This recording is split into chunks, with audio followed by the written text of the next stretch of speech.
अध्यक्ष महोदय, ये अध्यक्ष महोदय, आपको नहीं बोलने दे रहे। अध्यक्ष महोदय, ये मुद्दा कांग्रेस, समाजवादी पार्टी, बीजेपी का नहीं है। ये मुद्दा युवाओं और छात्र नौजवानों का है। तो आपने इनको बुलवा दिया, क्या समझौता कर लिया आपने? क्या आपने क्यों नहीं बोलने दिया हमें? अध्यक्ष आपको मैंने बोलने के लिए कहा, एक मिनट प्लीज। नहीं, आपने समझौता क्यों कर लिया फिर?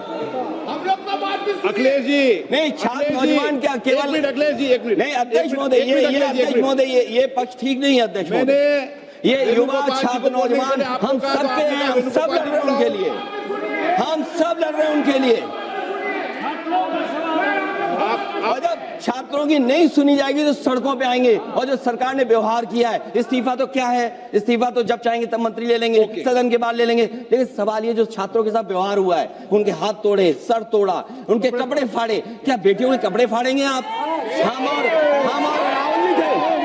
अध्यक्ष महोदय, हम मजबूरी में गए हैं प्रधानमंत्री के आवास पर। अगर आप सुन लेते हैं यहाँ पर तो हम नहीं जाते। क्या प्रधानमंत्री स्टेटमेंट नहीं दे सकते हैं? युवाओं के लिए आप बाहर बोल सकते हैं, सदन में क्यों नहीं बोल सकते हैं आप? माननीय सदस्य, सभी लोगों के मत आ गए हैं। आप भी चर्चा चाहते हैं, ये भी चर्चा चाहते हैं, और सरकार चर्चा करने को तैयार है। आप आइए, कब चर्चा करनी है, कितनी देर चर्चा करनी है, सरकार चर्चा को तैयार है। आप आइए चर्चा करने को।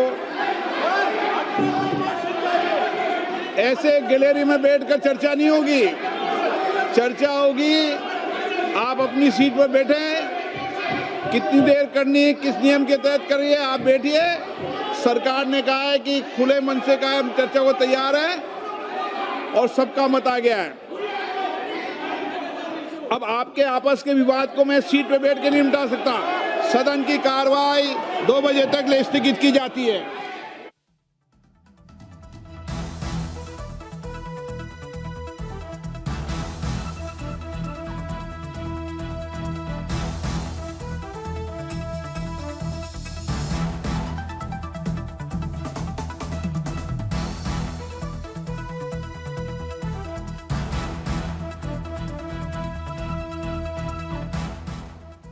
நாடாளுமன்ற மக்களவை இன்று கூடிய நிலையில் மாநிலங்களவை மதியம் 2 மணி வரை ஒத்திவைக்கப்படுவதாக அறிவிக்கப்பட்டிருக்கிறது.